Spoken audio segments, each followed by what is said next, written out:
جب اللہ کے نبی کی پیدائش ہوئی تو ابو لہب نے، جس باندی نے آ کر کی اطلاع دی کہ آپ کے یہاں ایک لڑکا پیدا ہوا ہے، تو اس نے اس خوشخبری میں اپنی اس باندی کو آزاد کر دیا.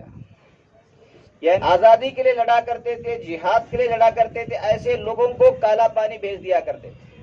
کالا پانی اتنی سخت ترین جگہ تھی جہاں کیچڑ ہی کیچڑ تھا، یعنی رہنے کے لیے بھی کوئی مستقل جگہ نہیں تھی. بس قیدیوں کو ڈال دیا کرتے تھے جہاں بچھو ہوا کرتے تھے خطرناک، جہاں خطرناک قسم کے سانپ ہوا کرتے تھے، جہاں موٹے موٹے مچھر ہوا کرتے تھے، جہاں جونک جو خون کو چوستی ہے، جونک اس قسم کے وہاں پر کیڑے مکوڑے ہوا کرتے تھے. سب کے لیے یکساں قانون بنایا گیا ہے تاکہ ہر انسان، ہر مذہب والا آزادی کے ساتھ جی سکے. لیکن ہم دیکھ رہے ہیں کہ ہمارے نصابوں کو تبدیل کیا جا رہا ہے، ہماری تاریخ کو تبدیل کیا جا رہا ہے، یہاں تک کہ ہمارے اولادوں کو، ہمارے آنے والی نسلوں کی ایمان تک کو چھینا جا رہا ہے. یہاں تک وہ چاہتے ہیں کہ ہم سب کچھ رہیں، انسان باقی رہیں، لیکن مسلمان باقی نہ رہیں. کی قدر کرنی چاہیے. اس نعمت کی قدر یہ ہے کہ ہم دیش میں محبت کو بانٹیں، نفرتوں کو ختم کریں، قانون کو فالو کریں، اپنے دیش کے لیے قربانیوں کی ضرورت پڑے تو قربانیوں کو پیش کریں، اپنے دیش کے لیے جن چیزوں کی ضرورت ہے ان چیزوں کے لیے ہم قربانی پیش کریں.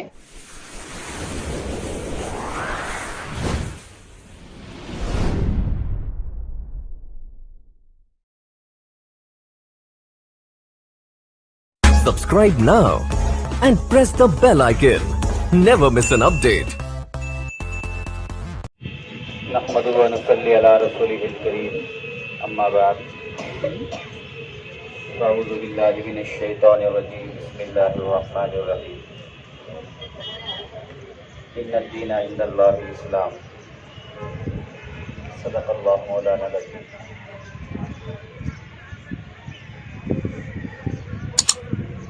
میرے محترم اساتذہ کرام اور عزیز طلباء، آج ہندوستان یعنی بھارت کی آزادی کا 77واں دن منایا جا رہا ہے.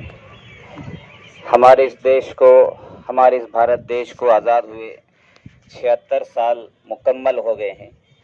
ہم 77ویں سال میں، آزادی کے سال میں داخل ہو چکے ہیں. ہمیں بڑی خوشی ہے کہ ہم نے آزاد بھارت میں آنکھیں کھولی ہیں،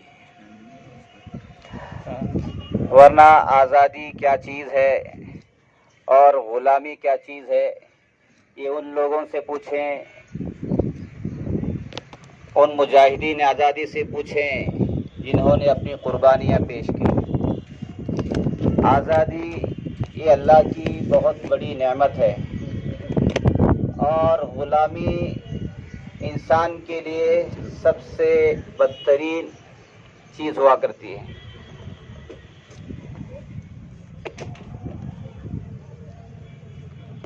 آپ اللہ کی نبی کی احادیث کے اندر بار بار تذکرہ سنیں گے. اگر کسی سے کوئی خطا ہو گئی، اگر کسی کو کوئی کفارہ دینا ہے تو اللہ کے نبی اپنے غلاموں کو آزاد کرانے کا حکم دیا کرا کرتے تھے، اس لیے کہ غلامی ایک بدترین چیز ہے انسان، اور انسان آزاد پیدا ہوا ہے، وہ کسی کا غلام نہیں رہ سکتا. عرب ممالک کے اندر غلامی کا بہت دور تھا.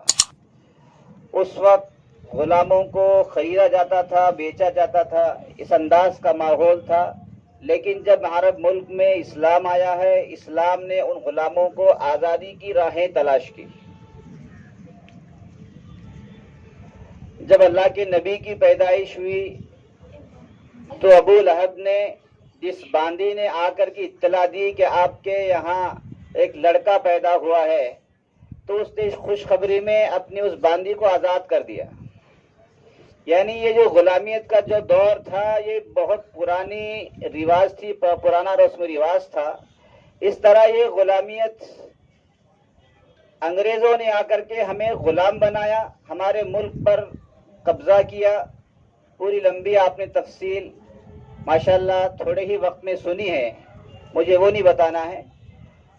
جو مجھ سے پہلے ہمارے اساتذہ کرام نے جو باتیں کی ہیں، جو آزادی سے متعلق باتیں بتائی ہیں، ان کو یاد رکھنے کی ضرورت ہے، اس لیے کہ جو قوم اپنی تاریخ کو یاد نہیں رکھتی وہ قوم دنیا سے مٹ جاتی ہے۔ اس لیے اپنی تاریخ کو، اپنے آبا و اجداد کے کارناموں کو یاد رکھنا ہے، اور ان کو یاد رکھ کر کے اپنی آنے والی نسلوں کو یہ بتانا ہے کہ اس ملک میں ہم نے اتنی قربانیاں پیش کی۔ تو بہرحال آج 77واں آزادی کا جشن ہے جسے ہم منا رہے ہیں، لیکن یہ وہ آزادی نہیں ہے۔ ہم سن 47 کے بعد دیکھ رہے ہیں کہ جس کے لیے ہم نے اتنی قربانیاں پیش کی، جس کے لیے ہم نے قید و بند کی صعوبتوں سے گزرے ہیں، اسی طرح سے ہم نے نہ معلوم کیسی کیسی قربانیوں کو پیش کیا، اپنے بچوں کو یتیم کرایا، اپنی بیویوں کو بیوہ کیا، اور اسی طرح سے ہم مجبور ہو گئے، نہ معلوم کیسی کیسی پریشانیاں ہم پر آئیں، اور ہم نے مالٹا کی جیل میں اپنے دنوں کو گزارا، ہم نے کالا پانی جیسی سزا کے ہم مستحق بنے، وہاں ہم نے آدھی سے زیادہ زندگیاں گزاری۔ ہمارے علماؤں نے کالا پانی ایک ایسی سزا تھی جہاں کے قیدی اپنی دعاؤں میں موت کو مانگا کرتے تھے کہ اے اللہ بس موت آ جائے، ہمیں اس کے اب دنیا میں جینے کی کوئی آرزو نہیں ہے۔ اتنی سخت ترین سزا جو کالا پانی کی ہوا کرتی تھی۔ جن لوگوں نے کالا پانی کے بارے میں لکھا ہے کہ وہ ایسی جگہ تھی جس کے چاروں طرف سمندر تھا، اور بیچ میں ایک تھوڑی سی جگہ زمین کی جگہ تھی جس کو ہم جزیرہ کہتے ہیں۔ یہ انڈمان نکوبار کے جزیرے ہیں جس کو ہم کالا پانی کہتے ہیں۔ جو قیدی جو علماء کرام اور جو ہمارے قائدین تھے اس وقت کے مسلمان تھے، جو انگریزوں سے ٹکر لیا کرتے تھے، انگریزوں سے مقابلہ کیا کرتے تھے، اور ان کے پیچھے بڑے بڑے مجمع ہوا کرتے تھے جن کی ایک بات پر پورا بڑا مجمع کھڑا ہو کر کے انگریزوں سے آزادی کے لیے لڑا کرتے تھے، جہاد کے لیے لڑا کرتے تھے، ایسے لوگوں کو کالا پانی بھیج دیا کرتے تھے۔ کالا پانی اتنی سخت ترین جگہ تھی جہاں کیچڑ ہی کیچڑ تھا، یعنی رہنے کے لیے بھی کوئی مستقل جگہ نہیں تھی۔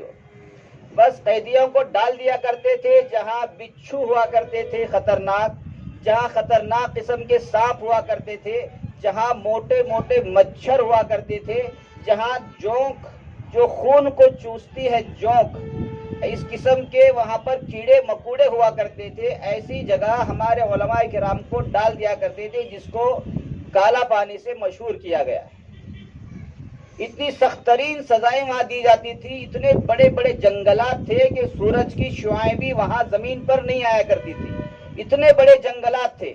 ایسے جنگلات میں جہاں کوئی پوچھنے والا نہیں، جہاں چاروں طرف سمندر ہوا کرتا تھا، آپ بھاگ بھی نہیں سکتے تھے۔ شروع میں تو اس کی کوئی چہار دیواری بھی نہیں تھی۔ بعض قیدیوں نے کوشش کر کے سمندر میں تیر کر کے اور وہاں کے بانسوں کے کچھ چیزیں جہاز بنا کر کے انہوں نے کوششیں کی، ان کو پکڑ کر کے لا کر کے پھانسی دی گئی تاکہ دوسرے قیدیوں کو یہ معلوم ہو جائے کہ یہاں سوائے موت کے کوئی دوسری سزا نہیں۔ یہ کالا پانی کی مختصر سی چیز ہے۔ اس کے علاوہ آخر جو قیدی بڑھتے گئے، پھر وہاں پر دیوار بنائی گئی، پھر مستقل طور سے جیل بنائی گئی، مستقل طور سے سزا خانے بنائے گئے، اور وہ جو جیل بنی ہے کالا پانی کی جو جیل بنائی گئی ہے قیدیوں نے ہی بنائی ہے، قیدیوں کی محنت سے بنی ہے وہ جیل، انہی سے تمام چیزیں رکھوائی گئی، انہی سے کام لیا گیا، تمام چیزیں انہی سے کروا کر کے آج وہ کالا پانی جیل کی شکل میں موجود ہے، جس میں حضرت شیخ الہند نور اللہ مرقدہ، حضرت مولانا حسین صاحب مدنی جیسے حضرات ہمارے جو علماء دیوبند کے سرخیل ہوا کرتے ہیں، ایسے حضرات کو کالا پانی کی سزائیں ہوئی ہیں، انہوں نے وہاں زندگیاں گزاری ہیں۔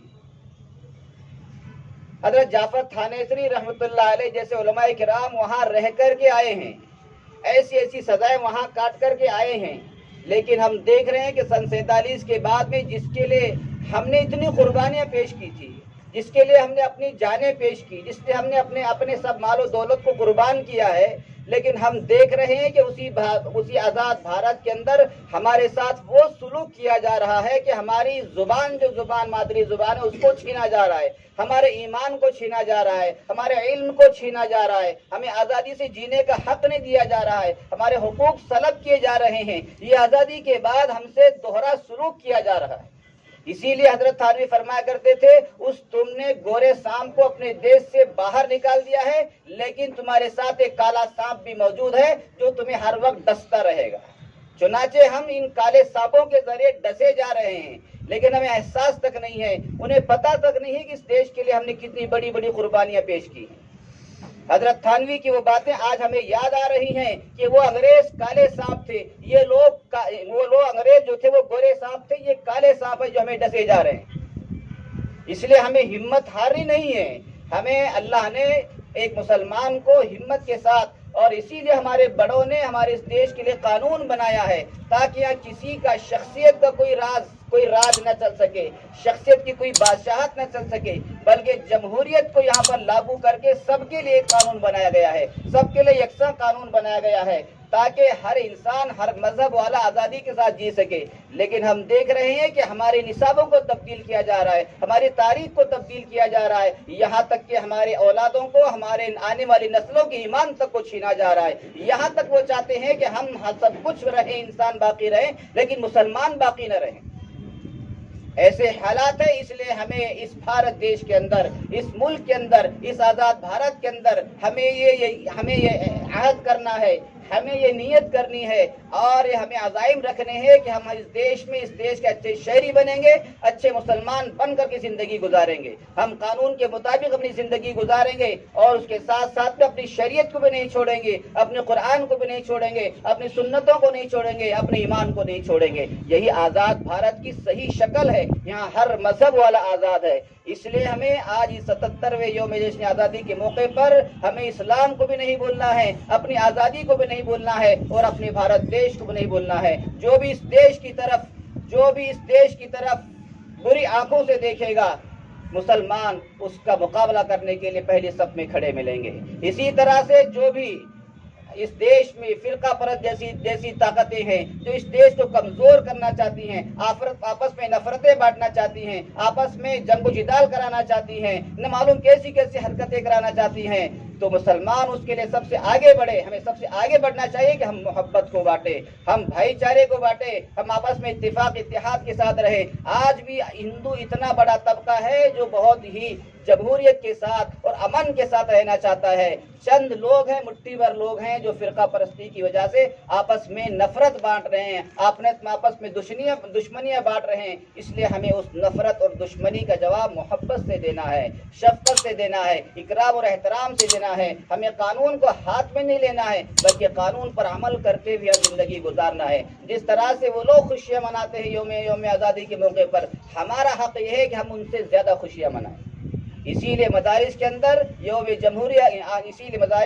15 اگست کے موقع پر چھٹی دی جاتی ہے تاکہ ہم اپنے دیش کی آزادی کے ساتھ، اپنی آزادی کے ساتھ ہم آج مکمل طور سے خوشی منا سکیں۔ اس لیے کہ آزادی یہ اللہ کی بہت بڑی نعمت ہوتی ہے، ہمیں اس نعمت کی قدر کرنی چاہیے۔ اس نعمت کی قدر یہ ہے کہ ہم دیش میں محبت کو بانٹیں، نفرتوں کو ختم کریں، قانون کو فالو کریں، اپنے دیش کے لیے قربانیوں کی ضرورت پڑے تو قربانیوں کو پیش کریں، اپنے دیش کے لیے جن چیزوں کی ضرورت ہے ان چیزوں کے لیے ہم قربانی پیش کریں، اپنے دیش کے لیے جان دینے کے لیے ہمیں تیاری کرنی چاہیے۔ اس لیے کہ دیش ہمارا ہے، یہ دیش سب کا ہے، اس کو ہم نے آزاد کرایا ہے۔ اب اس کی حفاظت کی ذمہ داری، اس کی ترقی کی ذمہ داری اور اسی طرح سے اس کی بھلائی کی ذمہ داری ہم سب کی بنتی ہے۔ اس لیے آج ہم عہد کریں کہ انشاءاللہ ہم اپنے دیش کے لیے ہم محبت کے ساتھ، پیار کے ساتھ، نفرتی لوگوں کو محبت کے ساتھ جواب دیتے ہوئے زندگی گزاریں گے۔